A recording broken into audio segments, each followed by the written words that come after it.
Halo, selamat pagi dan selamat sore bagi para mahasiswa FEB Udinus di kelas Pasar Modal dan Investasi yang saya ampu.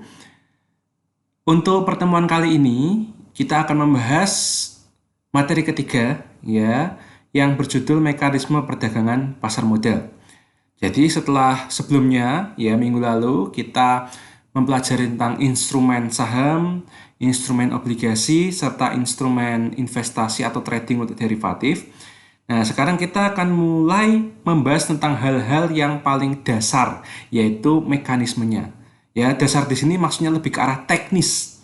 Teknis terkait dengan uh, pasar modal itu sendiri, ya nanti akan terbagi menjadi pasar primer, pasar sekunder, kemudian kalian akan mendalami banyak-banyak jargon, ya seperti IPO, go public, ya terus kemudian juga kalian akan mempelajari berbagai macam peraturan-peraturan, ya dan uh, sistem, ya terutama ada yang disebut sebagai JATS atau Jakarta Automatic Trading System, dan bagaimana caranya selain memahami tapi juga berpraktik kalau dalam kepentingannya jual beli saham secara mandiri.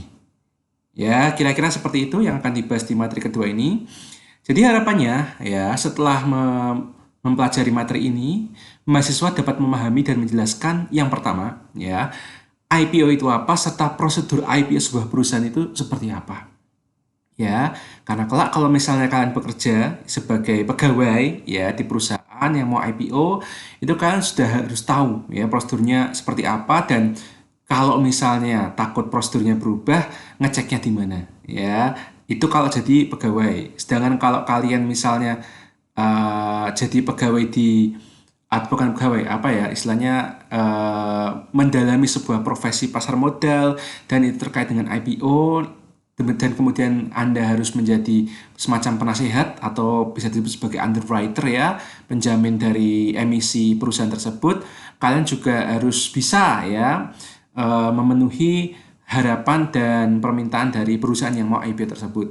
Terus kemudian bagaimana perusahaan menawarkan surat berharganya di pasar perdana dan pasar sekunder ya. Jadi mekanismenya bagaimana dari sudut pandang kita, kemudian dari sudut pandang dari sudut pandang para otoritas, kemudian dari sudut pandang perusahaan sekuritas sendiri ya. Jadi ada pasar perdana, ada pasar sekunder, dan kemudian mekanisme perdagangannya secara detailnya yaitu seperti apa ya, judge itu gimana, bid offer system itu bagaimana, waktu trading gimana, terus kemudian hukum-hukum yang terkait dengan pasar modal, misalnya terkait dengan PPh, capital gain atau PPh dividen ya, dan semacamnya.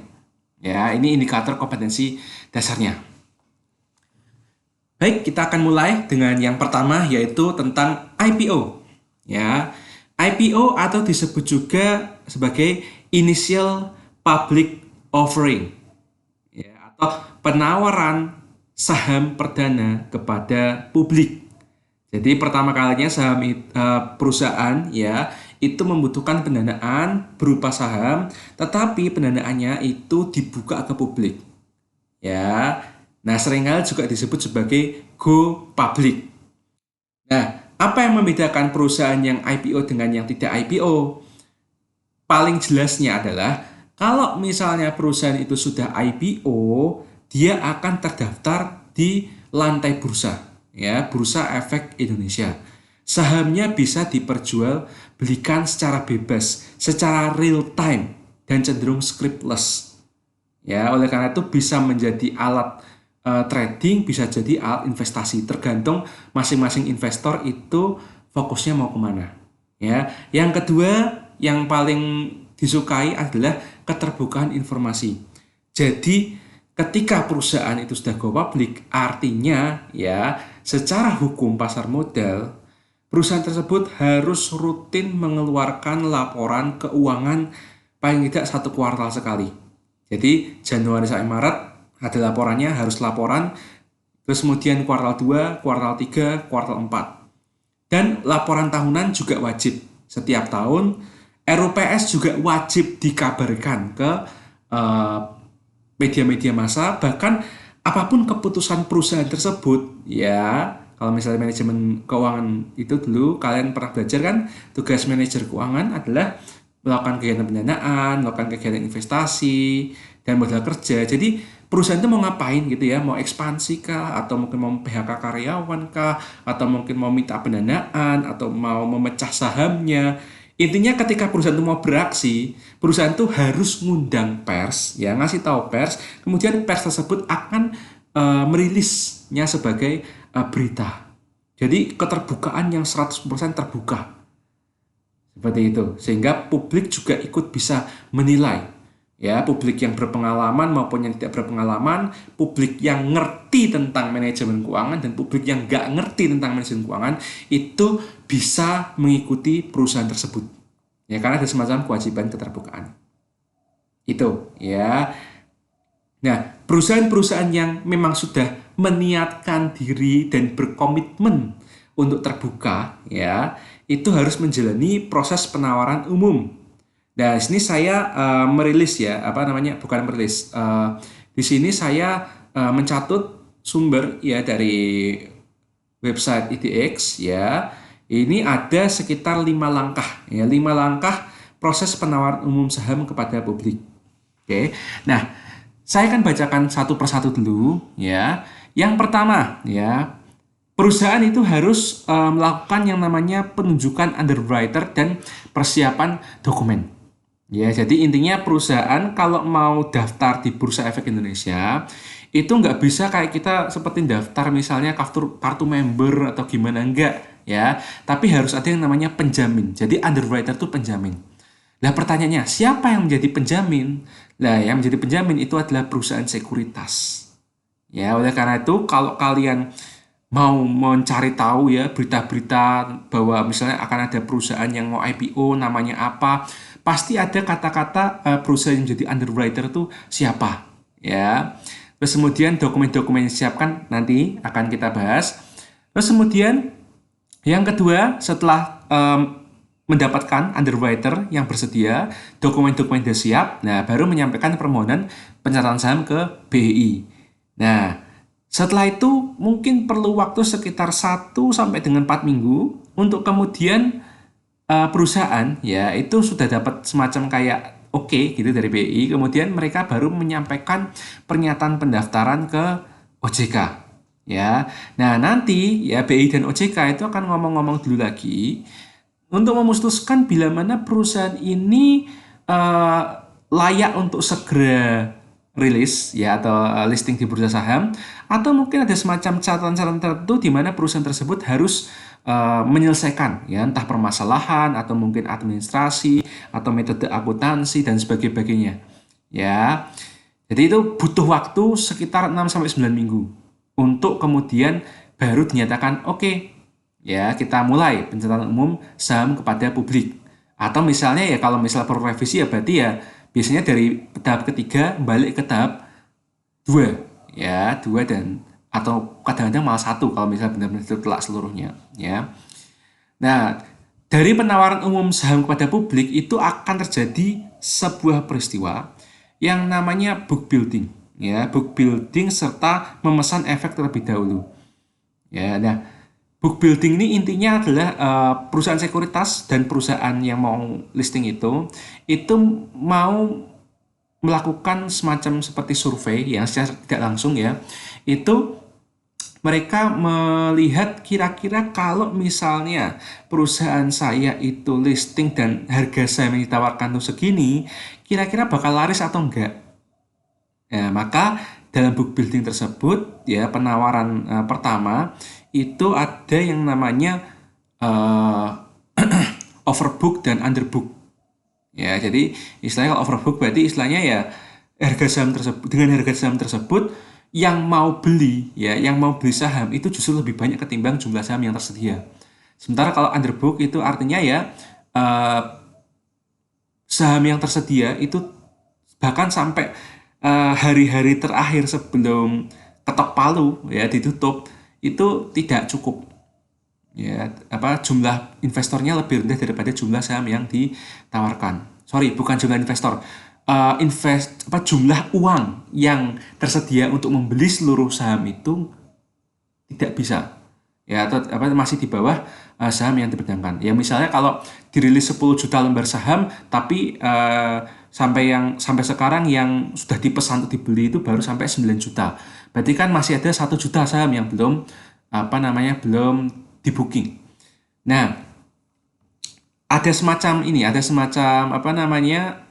eh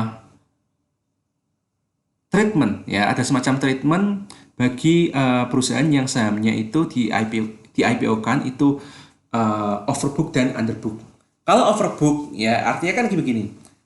Karena kalau misalnya investor yang ada itu kebanyakan, berarti kan nggak semua investor akan dapat. Jadi modelnya itu adalah dibagikan berdasarkan porsinya.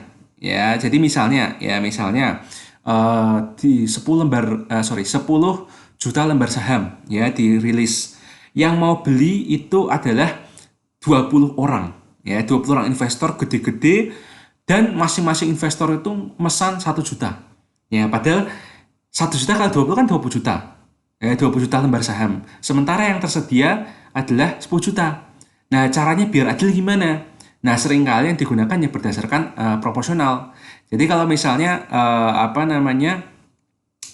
20 juta, ya itu kan 2 kalinya 10 juta. Nah, artinya berarti masing-masing orang yang pesan itu bisa dibagi jadi dua, 50%-nya.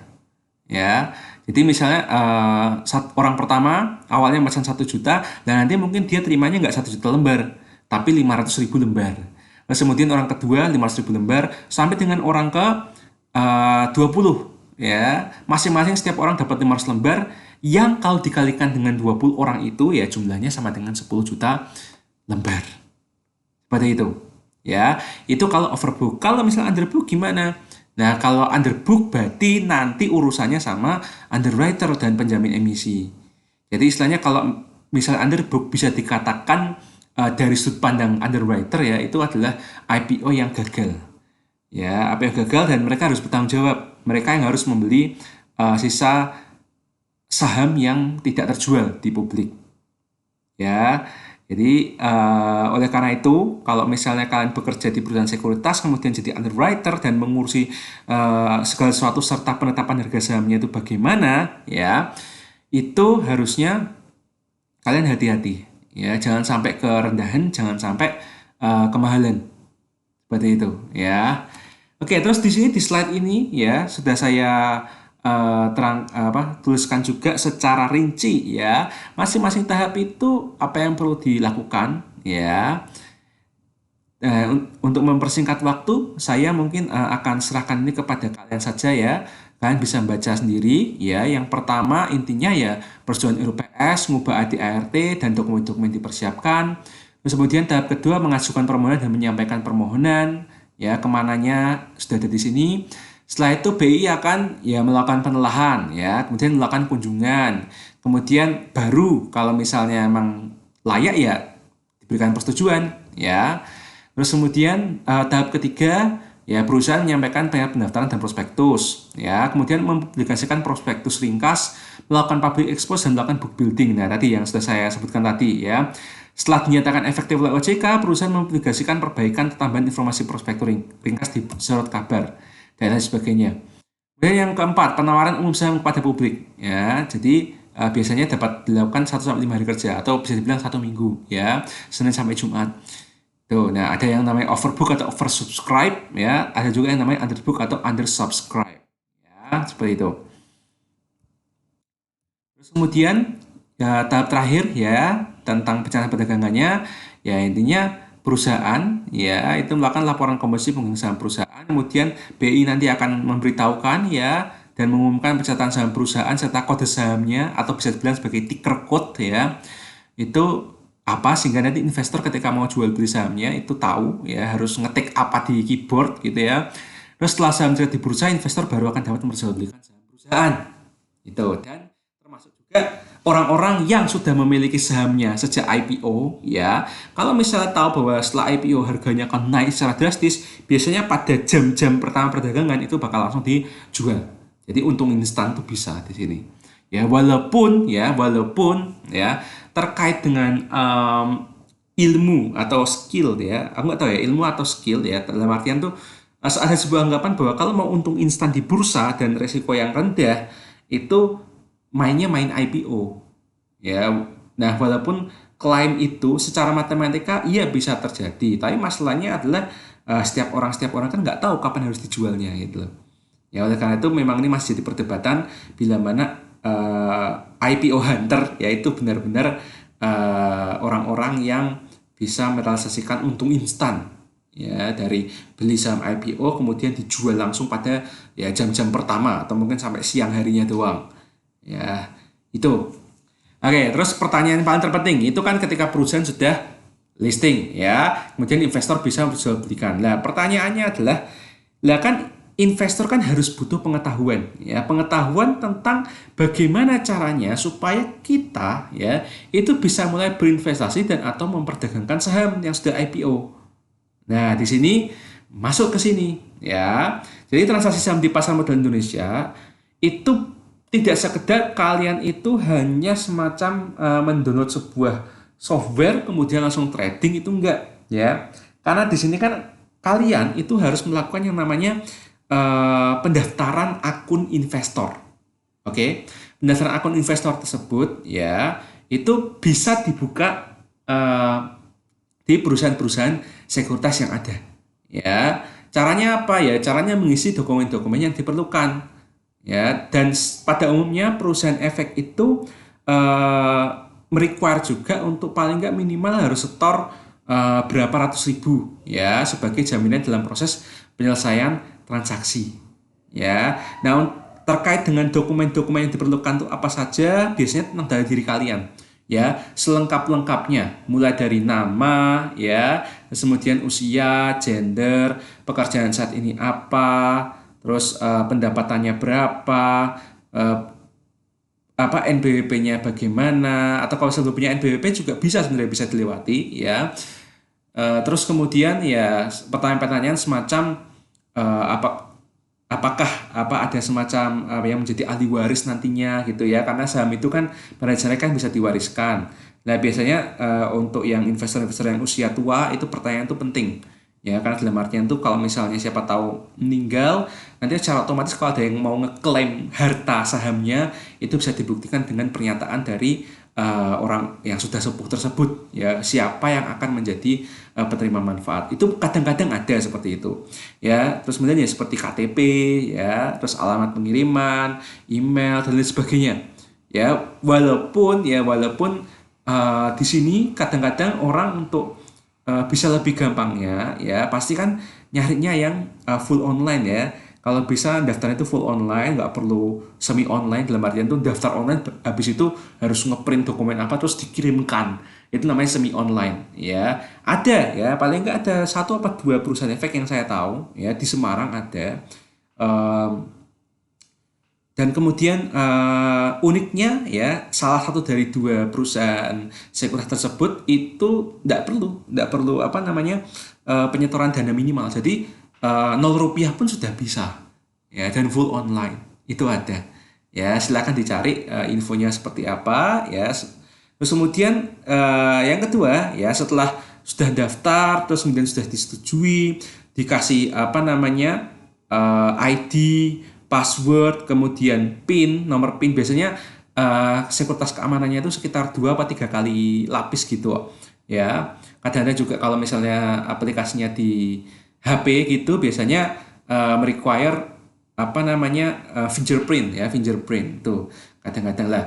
Kalau sudah bisa masuk dan sudah bisa nyetorkan uang ya dari akun tabungan ya bank ke akun RDN ya, atau rekening dana nasabah atau rekening dana investasi RDI di sektor tersebut, nah Anda bisa memulai perintah jual atau perintah beli. Nah, di sini ya yang sering kali dilupakan orang bahwa ketika kita sudah terdaftar jadi investor di bursa saham dan kita menjadi investor karena apa namanya pendaftaran ke perusahaan sekuritas, sebenarnya itu ada dua tipe strategi untuk investasi saham. Yang pertama adalah kalian ngurus sendiri akun kalian. Nah, oleh karena itu biasanya kalau ngurus akun sendiri ya berarti ya biasanya bakal disuruh download aplikasi apa ya, yang intinya bisa dipakai di HP atau mungkin dipakai di PC atau laptop gitu. Tapi juga kalau misalnya ya ada orang yang inginnya investasi saham tetapi nggak tahu caranya gimana, entah gaptek ya atau gimana, intinya cuma punya duit gitu tapi kemudian nggak mau mikir ya, itu ada jasa broker ya. Jasa broker istilahnya gampangannya ya seperti kayak di tanda tangan di atas kontrak bahwa untuk keputusan jual beli akan diserahkan sepenuhnya kepada broker perusahaan sekuritas tersebut. Seperti itu. Ya. Nah, kemudian setelah ada perintah jual atau beli akan diverifikasi ya baik secara online real time maupun offline. Terus kemudian baru dimasukkan ke dalam sistem perdagangan di BI bersama dengan perintah dari para investor lainnya.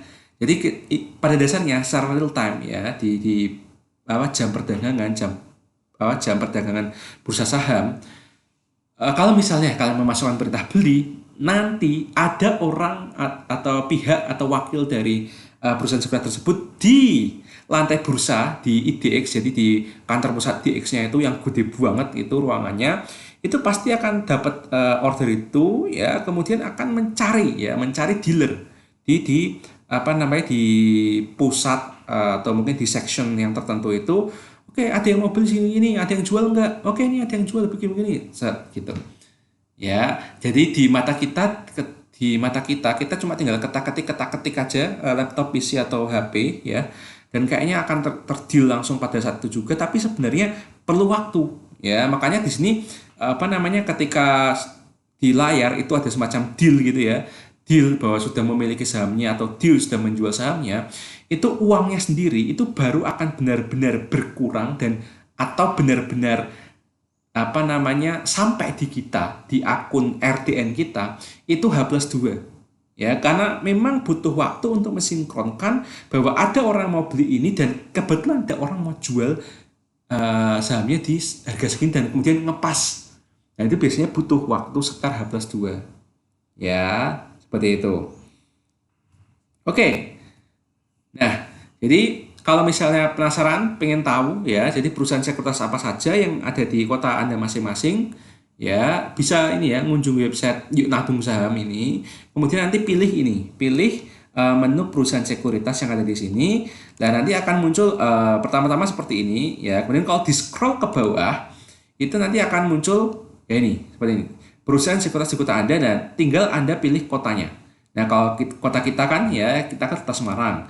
Jadi tinggal diklik, kemudian cari kota Semarang gitu ya. Nah, kemudian cari tek. Nah, muncul beberapa perusahaan sekuritas tempat di mana mereka ya itu bisa menawarkan pendaftaran akun investor, terutama investor untuk saham. Ya, walaupun ada beberapa sekuritas yang secara inisiatif mereka selain bisa menerima pendaftaran untuk investor saham, mereka juga menerima pendaftaran untuk investor obligasi maupun investor reksadana. Ya, nah banyak misalnya Indoprimer. Indoprimer ini awalnya investor saham aja, terus kemudian bertambah lagi jadi investor reksadana, terus kemudian akhir-akhir ini ada juga obligasi ya, dan kemudian ada IPO. Dana reksa juga sama ya, ini BUMN ya, ini juga ada divisi sahamnya, ada divisi reksadananya. Terus kemudian Fintraco juga kabarnya ada divisi saham, ada divisi reksadana. Nah, Sekuritas Sinarmas juga ada, Sekuritas Sinarmas ya. Itu ada sahamnya, terus ada reksadananya, dan sepertinya juga ada obligasinya. Nah, ya silakan dipastikan sendiri. Itu sebenarnya di websitenya tersebut tuh bisa diklik ya. Bisa diklik, kemudian akan terarah ke website perusahaannya. Nah, setelah terarah ke websitenya bisa cari tahu info-infonya. Ini selain saham bisa instrumen apa aja. Ya, seperti itu ya. Oke. Nah, itu terkait dengan pertanyaan tentang bagaimana secara ringkas ya memulai investasi di pasar saham, transaksi secara garis besarnya seperti apa. Nah, kita masuk ke bahasan yang kedua, yaitu pembedaan antara pasar perdana dan pasar sekunder. Nah, pasar perdana atau primary market ya, itu adalah pasar tempat penawaran saham pertama kali ditawarkan ya kepada para pemodal selama waktu yang ditetapkan oleh pihak penerbit Ya tadi seperti tadi, ya ada perusahaan mau IPO, sudah setuju, sudah setelah apa, nah, kemudian ditawarkan secara luas, orang bisa pesen ya, baik secara tertulis maupun secara elektronik ya, dari Senin sampai Jumat atau misalnya hari pertama sampai hari kelima, intinya pas hari kerja lah ya, sebelum saham tersebut diperdagangkan di pasar sekunder. Nah, oleh karena itu, karena ini adalah pasar yang tidak bisa dimasukin oleh sembarang orang, ya, tetapi ini pasar hanya bisa dimasuki oleh orang-orang yang, ya, yang pertama, syaratnya adalah orang tersebut adalah investor yang mendaftarkan akun investornya di perusahaan sekuritas yang jadi underwriternya. Itu punya hak spesial untuk apa namanya memesannya lebih dulu daripada yang lain. Ya, sementara untuk investor yang lainnya yang tidak terdaftar, tidak mendaftar diri, ya, mendaftarkan akunnya di perusahaan sekuritas tersebut, ya hanya bisa lihat doang dari kejauhan, gitu. Ya, walaupun yang kedua adalah intinya itu perusahaan sekuritas dan underwriternya itu, ya itu sudah mendedikasikan diri bahwa ini IPO-nya model itu AIPO. Ya, ini nggak ada di buku manapun, ini belum ada di buku manapun karena memang ini baru terrealisasi tahun ini ya. Jadi AIPO itu intinya adalah ya meskipun kalian tuh daftar di perusahaan sekuritas yang nggak jadi underwriternya, tapi kalau misalnya ada semacam persetujuan yang tercipta ya antara underwriternya dengan perusahaan sekuritas kalian, kalian juga bisa ikut. Ya, tapi modelnya AIPO. Ya, jadi istilahnya diwakilkan oleh Indo Primernya atau sekuritasnya seperti itu. Ya, di Semarang kalau saya nggak salah ya itu hanya Indo Primer yang sudah punya fasilitas AIPO. Ya, jadi mungkin bisa jadi pilihan kalian lah ya untuk pertama-tama kali kalau mau komplit ya, mau investasi saham, mau investasi reksadana itu bisa di situ. Ya. Terus kemudian harga saham di pasar perdana itu ditentukan oleh penjamin emisi dan perusahaan yang go public berdasarkan analisis fundamental yang bersangkutan. Ya, jadi mau harga sahamnya Rp100, Rp500, Rp1.000, Rp5.000, Rp10.000 per lembar saham ya, itu harus benar-benar dipikirkan oleh underwriter atau penjamin emisi serta perusahaan yang akan go public. Ya, karena intinya investor ya itu pasti juga akan melihat dulu apa public expose-nya atau prospektusnya. Investor juga akan bisa lihat, oh ternyata dari tahun ke tahun ya itu laporan laba ruginya seperti ini, neracanya seperti ini, oh EPS-nya jadinya seperti ini. Nah kalau misalnya harga sahamnya segini, kira-kira pantas nggak gitu? Ya. Kemudian karena dalam pasar perdana ini bentuknya masih perikatan jual beli bilateral gitu ya intinya ya. Maka investor publik yang membeli saham di pasar perdana ini tidak dipungut biaya transaksi. Ya, karena perikatannya itu masih bilateral, maka tidak mengandalkan sistem uh, Jakarta Automated Trading System, ya, maka tidak ada yang namanya biaya transaksi. Ya, sementara nanti kalau kalian akan pelajari nanti di slide yang berikutnya, kalau sudah masuk pasar sekunder dan kemudian kalian harus berdagang menggunakan platform online gitu ya, online trading, nah itu biasanya ya pasti akan butuh yang namanya biaya pembelian, biaya penjualan seperti itu. Ya, sehingga pasar perdana ini sangat menguntungkan bagi calon investor ya. Apalagi jika ternyata perusahaan efek tempat kita mendaftar ke FDI merupakan penjamin emisi atau agen penjual. Ya, tadi sudah saya sebutkan tadi. Oke, tadi pasar perdana, sekarang pasar sekunder atau secondary market. Nah, di sini adalah tempat terjadinya transaksi jual beli saham di antara investor setelah melewati masa penawaran saham di pasar perdana. Dalam waktu selambat-lambatnya 90 hari setelah izin emisi diberikan, maka efek tersebut harus dicatatkan di bursa. Ya intinya ini adalah tempat di mana sahamnya itu sudah listing dan sahamnya tersebut langsung bisa diperjualbelikan. Jelas. Ya, nah biasanya ini tempat pasar sekunder itu juga menjadi tempat para investor perdana itu buang barang. Ya, jadi ketika jam 9 jam bursa dibuka, teng gitu, langsung aksi jual terjadi jeret. Sementara orang yang mau ngantri beli gara-gara mungkin nggak kebagian atau nggak ngerti caranya IPO juga akan siap-siap di bagian penjualannya, langsung aja hajar ya, hajar kanan jeret, naiknya bakal. Nah, Biasanya seperti itu, ya. Nah, kemudian pasar sekunder itu sifatnya dibandingkan dengan pasar perdana itu sangat liquid dan transparan. Karena investor itu bisa membeli saham dengan volume berapa aja sesuai dengan kemampuan keuangannya. Jadi nggak berdasarkan atas asas kontrak seperti di IPO. Ya, bisa oversubscribe, bisa undersubscribe sih, itu resikonya. Terus kemudian harga berubah-ubah. Ya, setiap detiknya itu bisa berubah-ubah sesuai dengan skala bid dan offer yang dipasang oleh pasar, ya, yang dipasang oleh banyak sekali investor, ya. Nah, terus kemudian karena sudah memerlukan bantuan dari pihak broker untuk memfinalisasi dealnya, maka ada yang namanya biaya komisi, ya. Nah, tapi enaknya adalah karena saham itu, ya, itu merupakan bagian ekuitas dari perusahaan yang sifatnya abadi, ya, maka tidak ada waktu jatuh tempo. Nah, oleh karena itu bisa disimpulkan ya perbedaannya terkait dengan harga saham, ya. Pasar perdana harga sahamnya intinya tetap, ya. Karena sesuai dengan analisis fundamental dan intinya investor tinggal milih ya mau beli di harga ini atau nggak jadi beli, selesai. Ya, sementara kalau pasar sekunder itu harga saham itu bisa berfluktuasi, bahkan setiap detiknya bisa naik turun naik turun naik turun sesuai dengan kekuatan penawaran dan permintaan. Oleh karena itu, kalau misalnya Anda ya itu nggak misalnya mau beli saham terus kemudian nggak serk, wah harganya nggak mestinya nggak segini nih, ya harusnya harganya lebih turun lagi, ya silakan jangan beli sahamnya di harga closing tapi ngantri, ya ngantri beli di kolom bid, ya seperti itu. Jadi modelnya pasar sekunder itu lebih seperti lelang. Jadi pasar perdana itu kalau beli ya itu modelnya ya jual beli, sementara jual beli biasa, sementara kalau sekunder itu seperti lelang ya modelnya. Terus kemudian di pasar perdana tidak ada komisi, ya, sementara kalau pasar sekunder dikenakan komisi. Dan komisi tersebut kalau di pasar perdana itu hanya ada pada saat pembelian saham saat proses go public. Ya, sementara pasar sekunder itu komisi berlaku untuk pembelian dan penjualan saham. Jadi pada saat terbeli atau terjual, nah komisi tersebut akan langsung berlaku. Ya, kemudian pemesanan dilakukan melalui agen penjual kalau pasar perdana, ya. Sementara kalau pasar sekunder, pemesanan dilakukan melalui anggota bursa.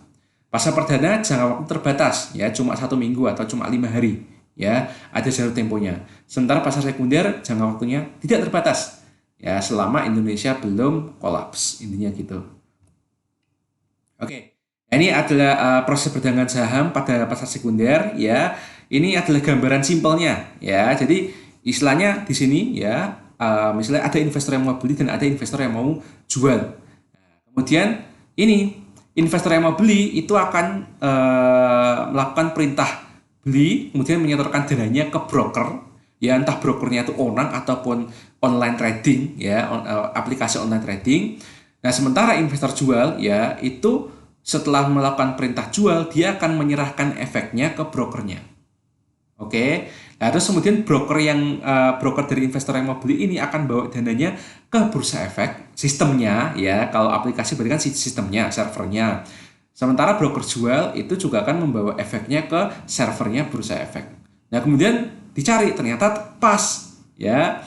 Nah oleh karena itu dananya yang dari investor beli ini akan diteruskan oleh broker penjual ke investor yang tadi menjual sahamnya. Nah, sementara efek yang dibawa oleh broker jual itu akan ditampung dulu oleh broker beli sampai H+2 sehingga secara resmi H+2 investor yang membeli saham tersebut secara resmi memang memiliki saham tersebut. Ya, jadi ini penggambaran paling simpelnya, ya. Nah, itu kalau dari kacamata kita saja sebagai investor. Tapi di balik itu semua itu ada proses transaksi dan penyelesaian efek saham. Ya, seperti yang sudah dipelajari di materi yang pertama bahwa ada lembaga-lembaga yang sangat berperan dalam proses penyelesaian, ya, yaitu KPI dan KSEI. Jadi IDX ya itu bursa sahamnya itu hanya memproses transaksinya. Sementara proses penyelesaian, proses clearingnya itu dilakukan oleh dua lembaga, KPI dan KSEI. Nah, ini bursa saham Indonesia itu memperdagangkan datanya ke KPI dan KSEI supaya ditampung datanya di sini. Ya. Nah, ini yang ini merupakan dari tadi ya yang saya tunjukkan tadi perpanjangannya ini ya. Ini itu kalau di gambar ini itu tempatnya di sini, di atas ini. Jadi nasabah yang mau jual dan nasabah yang mau beli ya itu nitip ke broker atau anggota bursanya. Ya, kemudian berkumpul di Bursa Efek Indonesia, servernya maupun lokasi realnya. Ya. Nah, terus kemudian setelah terjadi transaksi, nggak langsung ini efeknya ke sini, terus nggak langsung dananya ke sini, nggak, ya. Tapi di sini dari KPKSI, pertama KPKSI dia ya itu yang akan menjadi lembaga yang menampung serah efek dan serah dana dari uh, investor seperti itu. Jadi istilahnya ini ngasih order, kemudian dia menyampaikan order jual dan belinya di bursa saham, tetapi dia juga harus menyerahkan efek dan serah dananya ke KPI dan KSEI. Dan kalau misalnya sudah deal, nah Bursa Efek Indonesia akan ngomong, oke, ini sudah deal, ngomong ke KPI KSEI, oke, kalau sudah deal, ya udah untuk kamu saya salurkan dananya, untuk kamu saya serahkan efeknya, seperti itu. Ya, itu disebut sebagai proses clearing dan proses penyelesaian. Ya, jadi ini yang terjadi selama H+2. Ya, jadi misalnya ada yang mau jual beli hari Senin, ya perlu waktu sampai dengan hari Rabu supaya benar-benar udah final, selesai. Ya, karena ada proses seperti ini. Ya. Nah, ya, kita harapkan aja ya dengan semakin canggihnya teknologi, dengan semakin majunya teknologi yang diadopsi oleh Bursa Efek Indonesia, ya kita harapkan kelak nggak perlu H+2 ya. Maksudnya benar-benar real time itu sudah benar-benar langsung terjadi. Ya, kita berdoa bersama-sama supaya pasar saham Indonesia semakin maju ya. Dan ini ada gambar-gambar ya yang saya yakin kalian tinggal bisa baca sendiri ya, karena ini terkait langsung kalau misalnya kalian tuh sudut pandangnya itu adalah sekuritas. Tapi paling nggak ini aja deh ya, yang ini dipahami secara gampang, ini juga dipahami secara menyeluruh. Ini aja, dua ini aja. Yang tiga ini pelengkap ya. Oke, jadi itu tentang mekanismenya. Nah, sekarang tentang peraturan-peraturan atau tata cara perdagangan saham. Jadi ada beberapa peraturan, mekanisme sampai dengan undang-undang yang harus dipahami. Ya. Oke, jadi yang pertama kita harus tahu bahwa yang namanya Bursa Efek Indonesia itu punya 3 segmen pasar. Ya, yang pertama adalah pasar reguler, yang kedua pasar negosiasi, yang ketiga pasar tunai. Ya, nah secara umum ya orang ketika ngomongin tentang trading saham atau gimana gitu ya, nah mereka sebenarnya ngomongin sesuatu yang terjadi di pasar reguler saja. Ya, pasar di mana perdagangan efek dilaksanakan berdasarkan ya tawar-menawar secara lelang yang saya tadi bilang itu bid offer ya, dan penawaran tersebut ya deal-dealnya itu secara berkesinambungan atau bisa dibilang sebagai continuous action market. Di sini penyelesaiannya itu paling lambat H+3, walaupun tadi saya bilang tadi H+2 ya. Terus kemudian ada pasar di luar pasar reguler ya, yaitu pasar negosiasi. Di sini namanya negosiasi. Orang kalau negosiasi ya umumnya kan harus one to one ya, one by one istilahnya ya. Jadi mereka proses tawar-menawarnya langsung secara individual. Nah, oleh karena itu penyelesaiannya itu berdasarkan kesepakatan anggota bursa efek. Itu seperti itu. Kemudian pasar tunai itu sebenarnya sama dengan pasar reguler, tetapi penyelesaiannya itu pada hari itu juga atau H+0. Ya, walaupun kita akan lebih banyak berkutat di pasar reguler. Ya, secara akses itu yang paling memungkinkan. Terus kemudian untuk pelaksanaan perdagangan ya ada beberapa hal yang harus dipahami dulu. Yang pertama ya yang melaksanakan perdagangan ya atau transaksi di bursa itu ya Bursa Efek Indonesia ya yang melakukan dengan fasilitas JATS Jakarta Automatic Trading System. Nah, terus kemudian yang menyelesaikan transaksi di pasar reguler dan pasar tunai ya itu adalah KPI dan KSEI ya, tetapi di sini poin kedua dan poin ketiga itu ya poin 2 dan poin ketiga yang ada di sini itu cara bacanya begini. Poin kedua itu lebih fokus ke sini bahwa yang namanya penyelesaian transaksi di bursa itu dijamin oleh KPI. Ya, jadi kalau misalnya ada sesuatu yang aneh gitu ya dalam trading kalian, misalnya kok ini kok nggak udah deal tapi kok uangnya nggak masuk-masuk, atau ini udah deal tapi kok di sini masih tercatat. Nah, kalian bisa protes ke KPI. Dalam artian ini kok sekuritas saya kok begini ya, gini gini gini. Karena mereka yang menjamin bahwa transaksi apapun itu harus selesai di pasar reguler maupun pasar tunai. Nah, sementara nomor 3 ya itu fokusnya di sini dilaksanakan ya. Jadi penyelesaian transaksinya itu dilaksanakan oleh KSEI ya, tetapi KSEI baru bisa melaksanakan penyelesaiannya setelah KPEI itu melakukan yang namanya clearing secara netting. Ya itu ini jargon-jargon banget ya, tapi nggak apa-apa. Dipahami, dihafalkan dulu aja. Terus kemudian penyelesaian transaksi bursa di pasar negosiasi dilakukan berdasarkan hasil per transaksi. Ya karena tadi ya namanya negosiasi berarti kan proses tawar menawar secara perorangan ya, diwakili oleh anggota bursa.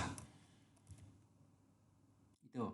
Ya, terus kemudian terkait dengan pesanan nasabah dan proses tawar menawar. Ya, jadi pesanan yang dapat dilaksanakan di bursa itu hanya pesanan yang terbatas, limit order.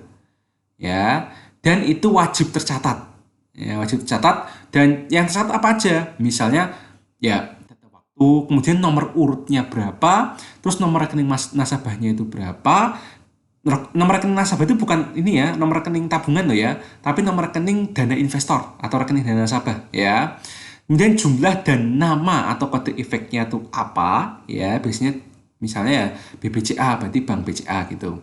Batasan harga itu dalam artian ya kalian tuh kalau mau jual atau beli itu di harga berapa ya, jenis transaksinya apa, buy or sell ya. Kemudian keterangan mengenai status nasabah, apakah nasabah tersebut itu merupakan nasabah sekuritas asing maupun sekuritas lokal itu ada. Kemudian ada instruksi khusus sebelum dimasukkan ke JADS ya. Nah, biasanya apa yang wajib tercatat itu di sini, kalian misalnya ngorder untuk jual atau beli itu bisa loh sekarang nggak bisa dia nggak cuma di harga, nggak cuma di hari yang sama, tapi kalian bisa ngutak-ngatik ya supaya order tersebut berlaku sampai berapa lama. Ya, misalnya kalian merasa yakin bahwa 1 minggu ke depan mungkin harga saham ini akan turun sampai level berapa ratus. Nah, kemudian kalian memasang order beli, tapi order belinya ngantri. Order beli ngantri, kemudian kalian sisipkan program bahwa ini berlaku sampai dengan 1 minggu ke depan. Ya, jadi hari Senin, Selasa, Rabu, Kamis, Jumat kalian sudah nggak perlu lagi input perintah, karena nanti secara otomatis ketika pasar buka nanti akan otomatis terdaftar lagi ordernya sampai dengan 1 minggu depan ya.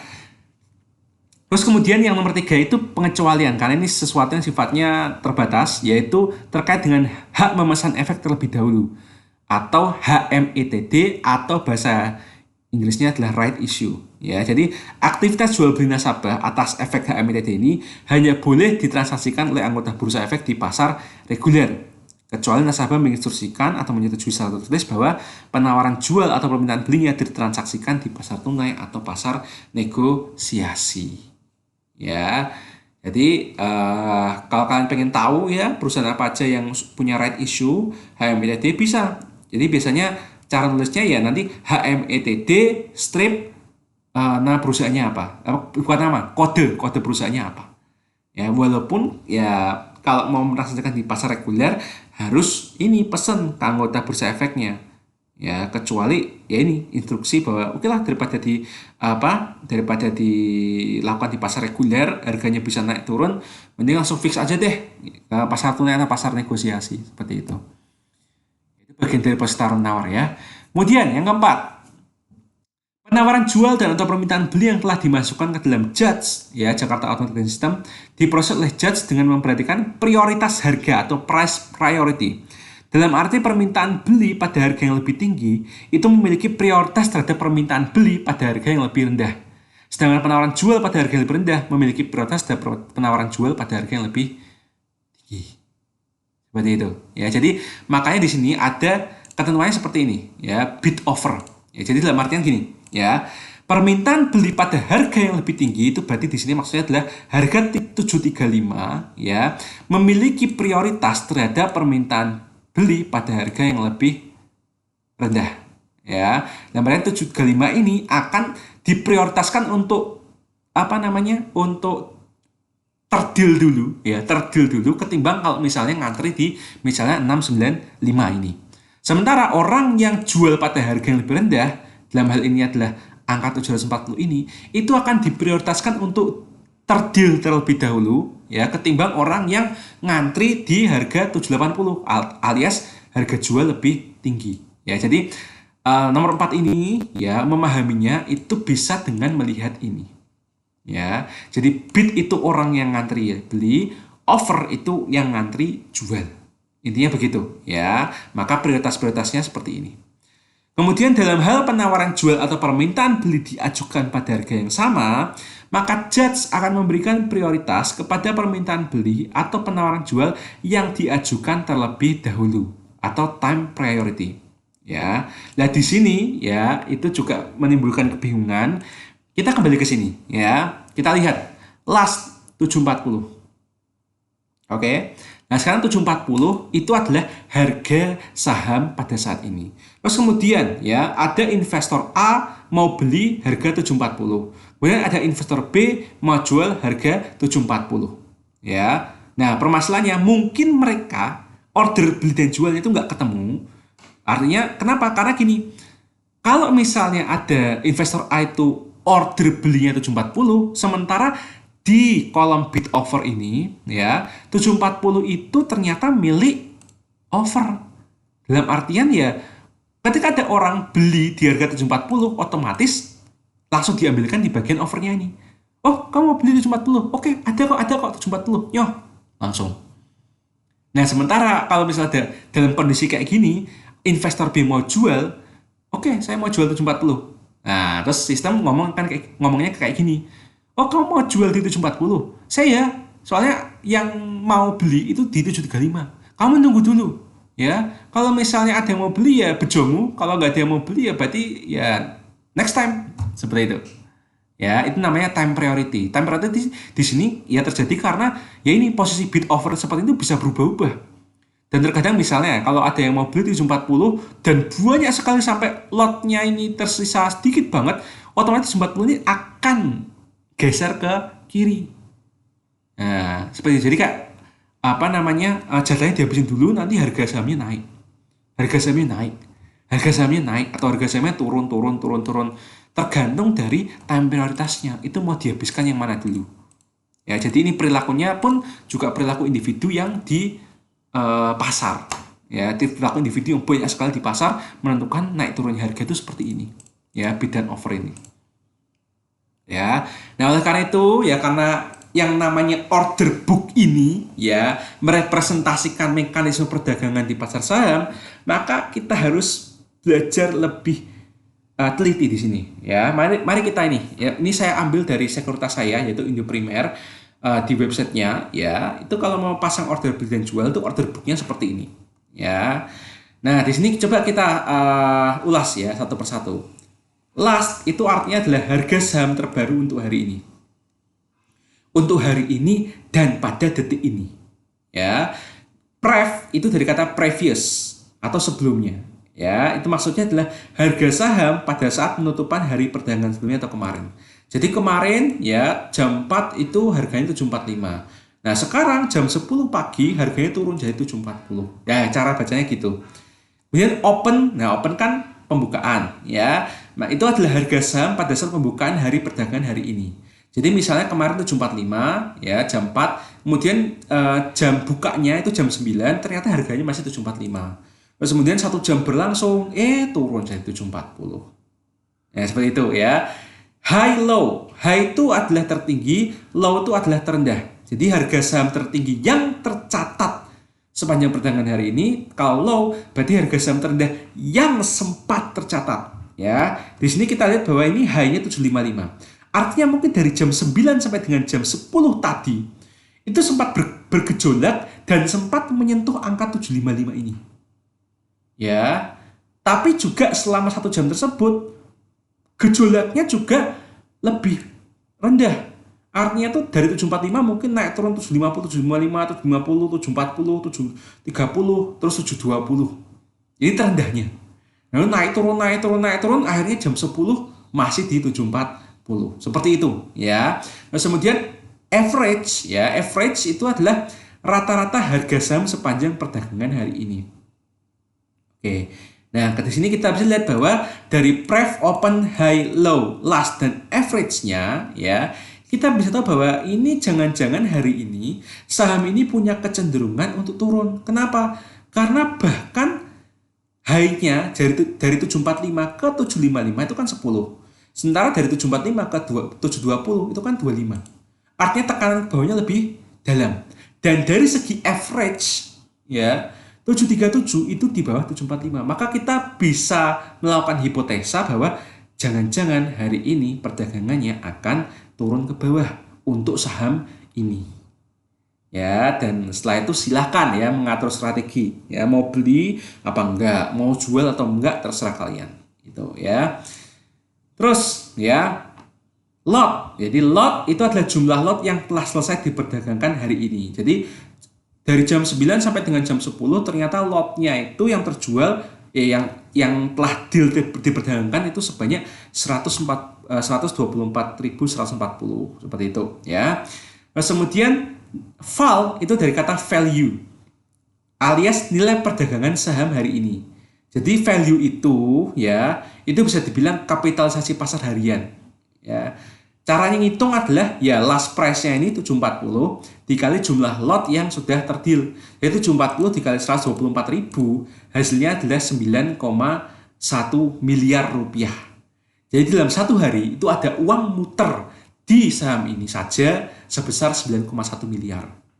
Nah, kalau anggap aja semua saham itu seperti ini frekuensinya, ya silakan kalikan aja dengan 630 perusahaan. Coba 9,1 miliar kali 630 perusahaan, berapa triliun itu? Ya mungkin belum sampai triliun, tidak apa-apa lah ya. Tapi kalau sampai triliun, coba deh bayangkan dari sekian ratus miliar, sekian triliun, uang muter dalam satu hari, ya. Kalian sadar nggak sih, kalian kelewatan kesempatan gitu loh. Kalau kalian nggak belajar tentang investasi saham atau investasi di pasar modal seperti ini, kalian tuh tidak akan kecipratan apapun dari transaksi triliunan per hari. Ya, dan triliunan itu hitungannya tuh sedikit banget karena triliunan ini triliunan rupiah ya. Pasar Indonesia tuh masih tergolong sepi banget. Nah, sepi banget kayak gini aja banyak orang bisa jadi kaya di sini gitu loh ya. Jadi dipahami kemudian dipraktikkan. Oke, terus kemudian kita lanjut. Jadi di sini kita akan bahas kolom ini ya. Jadi ada yang namanya bid, ada yang namanya offer, kemudian ada yang namanya bid lot dan offer lot. Jadi bid ya itu intinya adalah kolom permintaan yang memuat harga berapa saja para investor pembeli ini menginginkannya. Dalam artian bahasa gampangnya adalah mereka tuh harus antri beli ya. Jadi kalau misalnya ini masih berjalan, terus kemudian kalian merasa bahwa aku cobalah menguji peruntungan, siapa tahu bisa jurumus ke 720 lagi, terus kemudian kalian ngantrinya 720. Ya udah, berarti kalian itu akan menjadi salah satu dari kumpulan orang-orang 20.410 ini yang ngantri beli. Seperti itu, ya. Nah, sementara mungkin kalian sudah punya sahamnya ini. Kemudian kalian mencoba peruntungan, coba deh mungkin bisa balik ke 755 lagi. Kemudian kalian ngantri beli di 755. Berarti kalian itu menjadi salah satu bagian dari 8.785 lot ini yang sedang ngantri untuk dijual. Seperti itu. Ya. Oke, mari kita menguji skenario. Skenario pertama, bagaimana jika saya ingin langsung beli saham ini tanpa harus mengantri? Ya, jawabannya adalah simpel aja. Kalau kalian itu adalah orang-orang di sisi kiri tetapi pengen segera punya sahamnya, maka lihatlah sisi kanan. Ada nggak yang bisa di match ya, yang bisa di matching kan tuh ada nggak? Ya, jadi kiri sama dengan kanan. Ya udah, yang kanan tuh yang terdekat mana? 740. Ya sudah. Kalian ambil aja penawaran penjualan terendah 740. Jadi langsung input order buy atau beli di harga 740 lembar dan ya silakan ketik jumlah lot yang ingin dibeli. 1 lot doang bisa, 10 lot bisa, 100 lot bisa, tergantung dompetnya gimana. Ya. Terus kemudian skenario 2, bagaimana jika saya ingin langsung menjual saham ini tanpa mengantri? Ya, prinsipnya tinggal dibalik aja. Kalau kalian itu merupakan investor yang memiliki posisi di sisi kanan, artinya orang yang siap untuk menjual, tetapi kalian inginnya langsung terjual, maka pandanglah sisi kiri. Harga tertingginya berapa? Oh, 735. Ya udah, langsung aja input order sell atau jual di harga 775 per lembar dan ketik jumlah lot yang ingin dilepas. Ya, boleh satu lot doang, boleh semuanya dijual juga nggak apa-apa. Ya, tetapi dengan cara skenario 1 dan 2 ini, ya, berapapun yang kamu beli, berapapun yang kamu jual, itu akan langsung deal pada saat itu juga. Itu. Nah, kemudian skenario ketiga, bagaimana jika saya ingin mengantri beli saham ini karena saya yakin harganya masih bisa turun? Ya udah, jangan lihat sisi kanan. Kalian tuh makhluk-makhluk sisi kiri. Oleh karena itu kalian kalau mau ngantri, ya bertanda di sisi kiri. Mau di 735 boleh, 730 boleh, 725 boleh, 720 boleh, terserah menurut analisis kalian sendiri. Ya, jadi tinggal input order buy atau beli pada harga berapapun di kolom bid ini, ya, dan ketik jumlah lot yang ingin dibeli. Nah, sebaliknya skenario 4, kalau pengen ngantri jual gimana? Ya ngantrilah di kolom offer.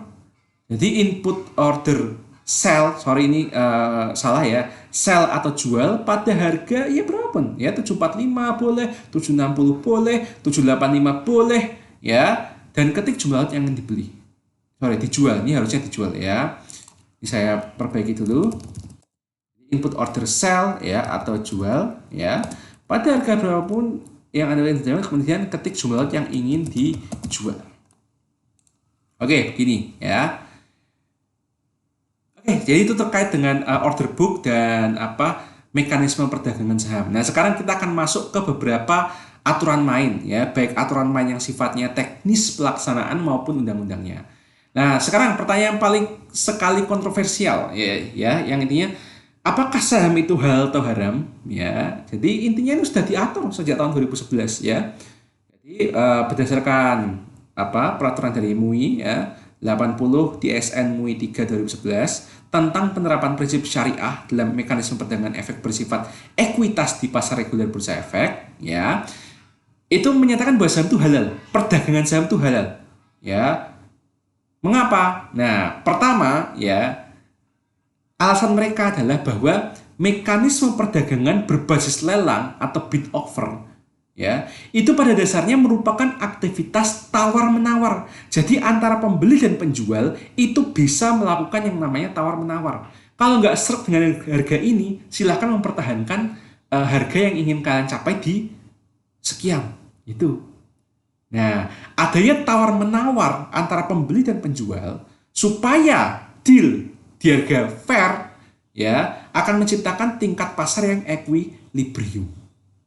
Ya, jadi ibarat kata seperti ya kalau kalian nawar-nawar daging ayam atau daging ikan di pasar, ya. Kalau misalnya penjual bilang, oh sekilo 40.000, aduh jangan, kemahalan, 30. Aduh Pak, harga ML lagi susah ini, ya 38 lah, 32. Nah terus kemudian 37, udah ya 35, ya 35 deh pas ya, kayak gitu. Nah, kayak gitu kan sama aja gitu loh. Jadi ketika kalian melakukan trading di pasar saham, itu ya yang benar itu tawar-menawar. Jangan langsung deal gitu aja gitu loh. Apalagi jika kalian memang sejak awal merasa nggak seret dengan harga segitu. Ya, oleh karena itu ketika kalian pengen tahu, jadi harga saham yang seharusnya gimana dong Pak? Nah, itu minggu depan ada yang namanya materi valuasi saham. Sehingga kalian bisa tahu bahwa harga saat ini itu kemahalan atau kemurahan atau fair ya seperti itu. Dan kemudian berdasarkan POJ peraturan Otoritas Jasa Keuangan ya tentang penerapan prinsip syariah di pasar modal ya itu bahkan OJK sendiri dengan Bapepam itu sudah menyediakan subindeks khusus.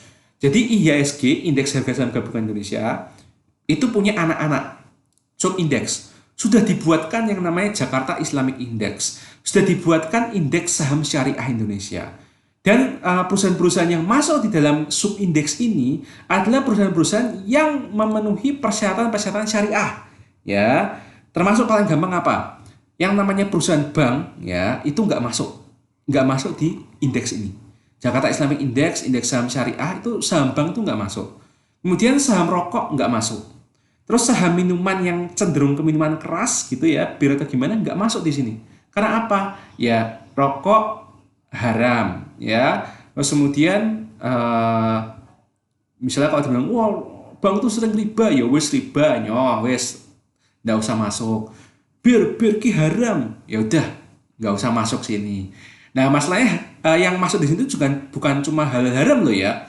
Yang masuk di sini tuh selain hal haram itu adalah good corporate governance. Jadi istilahnya perusahaan-perusahaan yang memiliki GCG yang bagus, ya transparansi, akuntabilitas, reliabilitas, dan kadang-kadang juga sering melakukan apa namanya ya pengabdian-pengabdian kepada masyarakat, intinya begitu.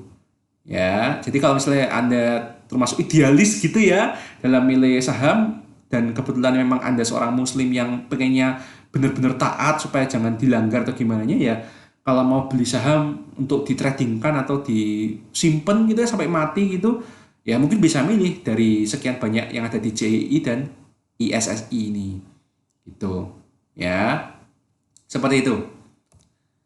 Oke, terus kemudian satuan dan waktu perdagangan. Jadi perdagangan di pasar reguler pasar tunai itu harus dalam satuan lot ya atau kelipatannya. Ya di sini minimal kalian tuh harus beli satu lot.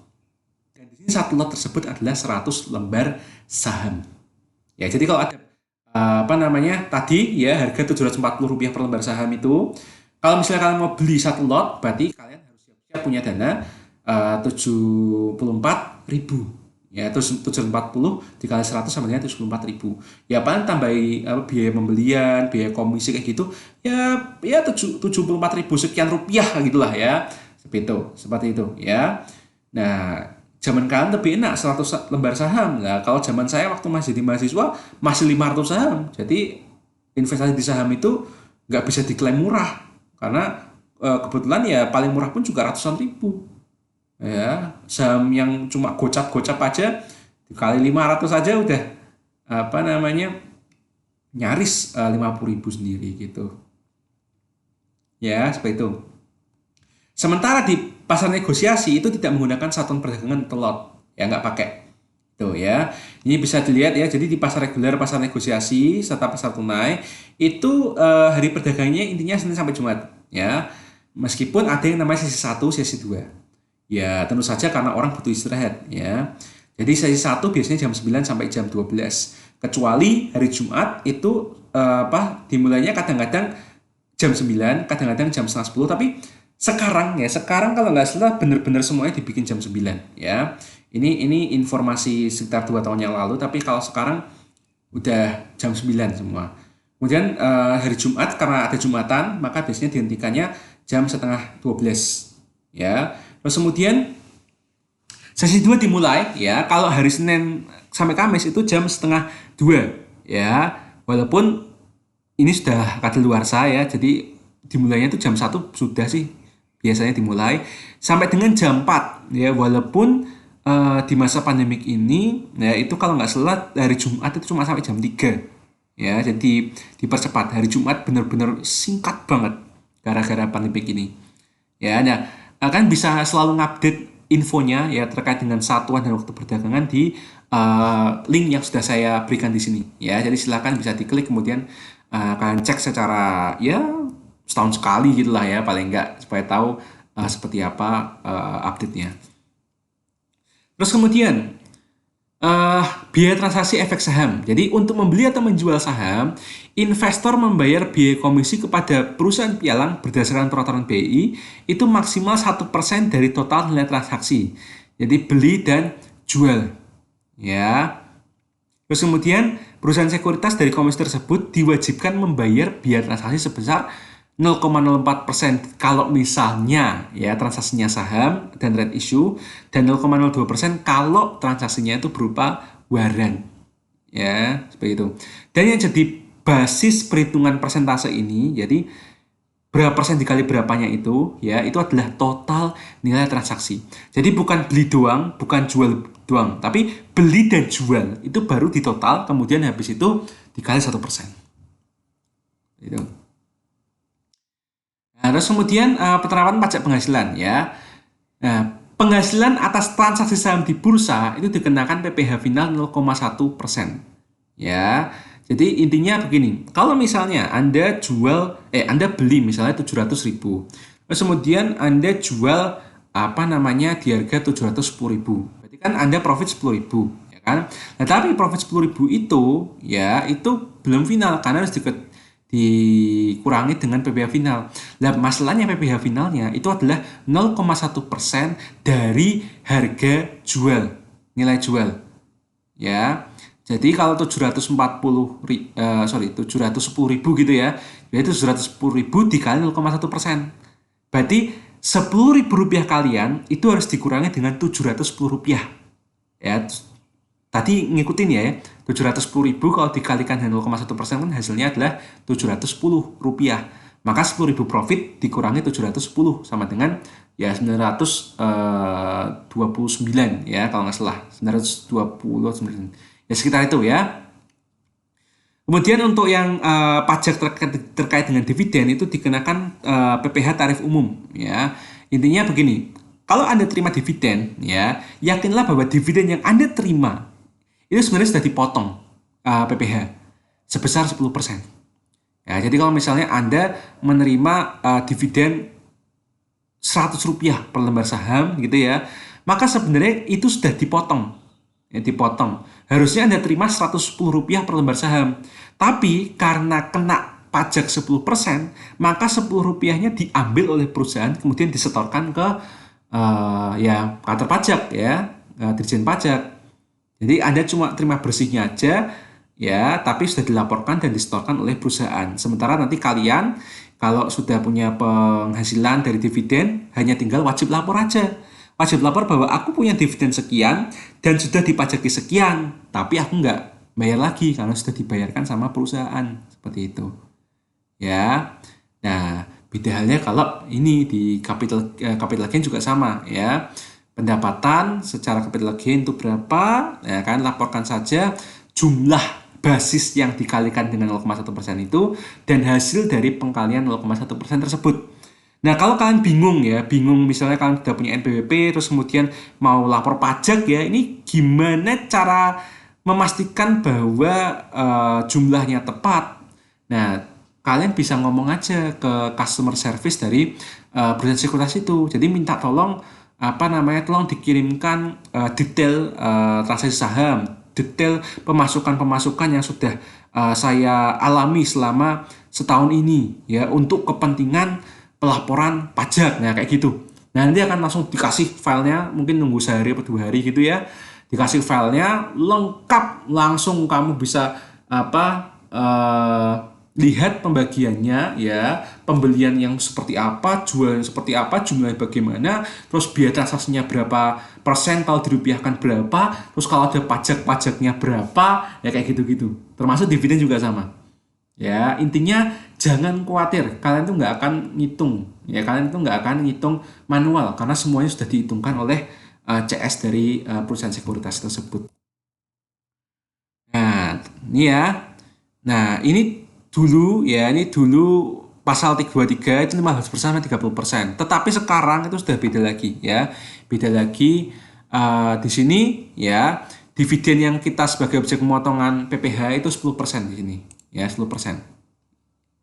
Ini ya. Kenapa kok di sini kok dealnya beda-beda ya? Karena tergantung kita itu ya, apakah kita tuh memegang saham itu sebagai perusahaan ya, dan perusahaan tersebut itu punya kepemilikan saham gimana? Dan apakah kita jangan-jangan perorangan doang? Gitu. Seperti kita lihat di sini. Ya, kita lihat PT X Indo dan dia ber-NPWP. Dia memiliki kepemilikan saham 35%. Terus dia menerima 350 juta. Nah, ketika dia menerima 350 juta, apakah dia dipajaki? Tidak. Dia tidak terutang PPh 23 karena kepemilikannya lebih dari 25%. Jadi orang-orang yang memiliki kepemilikan di perusahaan tersebut lebih dari 25%, berapapun juga dividen yang terima, dia nggak kena pajak. Alasannya apa? Simple. Karena dia mengkomitmenkan uangnya di dalam perusahaan tersebut, di mana perusahaan tersebut kan ya bisa ada potensi rugi, bisa ada potensi untung, kan nggak jelas. Artinya kan dia mengambil resiko.